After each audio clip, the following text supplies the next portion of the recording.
ناظرین، والدین اللہ رب العزت کی طرف سے ایک عظیم نعمت ہے۔ والدین اپنے بچوں کو بڑی ہی محنت سے پڑھاتے ہیں، بڑی محنت سے اپنے بچوں کا خیال رکھتے ہیں، ہر طرح کی اچھی کفالت کرتے ہیں اپنے بچوں کی، اپنے اولاد کی۔ اب اولاد کو بھی چاہیے کہ اپنے والدین کی قدر کریں، والدین کی عزت کریں اور انہیں کسی طرح کی تکلیف نہ دیں۔ اللہ کے رسول صلی اللہ علیہ وسلم کے پاس ایک مقدمہ آیا، ایک والد صاحب تھے، ایک ان کا بیٹا تھا، تو بیٹا شکایت لے کر آ گیا کہ اے اللہ کے رسول،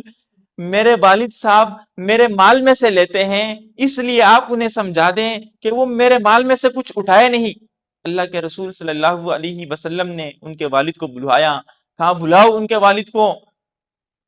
کیا معاملہ ہے؟ ان کے والد آ رہے تھے راستے میں، اتنے میں جبریل علیہ السلام بھی اوپر سے آ گئے اور وہ بھی اللہ کے رسول صلی اللہ علیہ وسلم کے سامنے بیٹھ گئے۔ جیسے ہی ان کے والد حاضر ہوئے، اللہ کے رسول صلی اللہ علیہ وسلم نے ان سے دریافت فرمایا کہ آپ ان کے مال میں سے کچھ لیتے ہیں؟ تو والد نے کہا کہ میں تو بالکل ان کے مال میں سے کچھ لیتا ہوں، لیکن ضروریات کے لیے لیتا ہوں، کچھ اپنے لیے لیا، کچھ ان کے گھر کے سامان کے لیے لیا، اسی لیے تو میں لیتا ہوں۔ تو اتنے میں جبریل علیہ السلام نے عرض کیا کہ اے اللہ کے رسول، آپ ان کے والد صاحب سے وہ اشعار پوچھیں جو ان کے ذہن میں، راستے میں ان کے ذہن میں جو اشعار چل رہے تھا، وہ اشعار تو ان سے ذرا پوچھیں، بہت بہترین اشعار اس نے کچھ ذہن میں سوچے تھے، آپ وہ اشعار تو سن لیں۔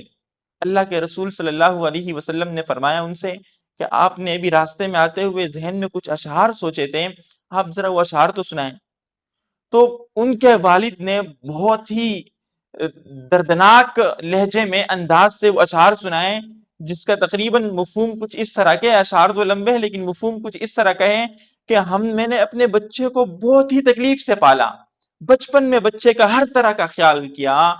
جتنی میں نے کمائی حاصل کی ساری میں نے اولاد پر لگائی، خود ہم رات کو تکلیفیں جھیل جھیل کر اپنی اولاد کو پالتے رہے، اپنی اولاد کو بڑا کرتے رہے، ان کے لیے ہم نے ہر طرح کے خطرات کا سامنا کیا، لیکن افسوس کے ساتھ کہنا پڑتا ہے کہ آج جب ہماری اولاد جوان ہو گئی ہے تو وہ ہم سے یہ کہتی ہے کہ آپ میرے مال میں سے کیوں لیتے ہیں؟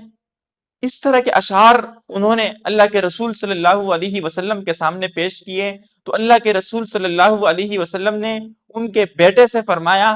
انت ومالک لابیک، کہ آپ اور آپ کا مال یہ تمہارے والد صاحب کا ہے، آپ جائیے اپنے والد کی قدر کیجئے، اپنے والد پر آپ خرچ کیجئے، اپنے والد کے سامنے آپ اس طریقے سے مت بولیے۔ تو اللہ کے رسول صلی اللہ علیہ وسلم نے انہیں بتایا کہ آپ کے والد صاحب اگر آپ کے مال میں سے لیں تو یہ ان کا حق ہے، آپ ان کے اپنے والد صاحب پر خرچ کیا کریں، جیسے بچپن میں والدین آپ پر خرچ کیا کرتے تھے۔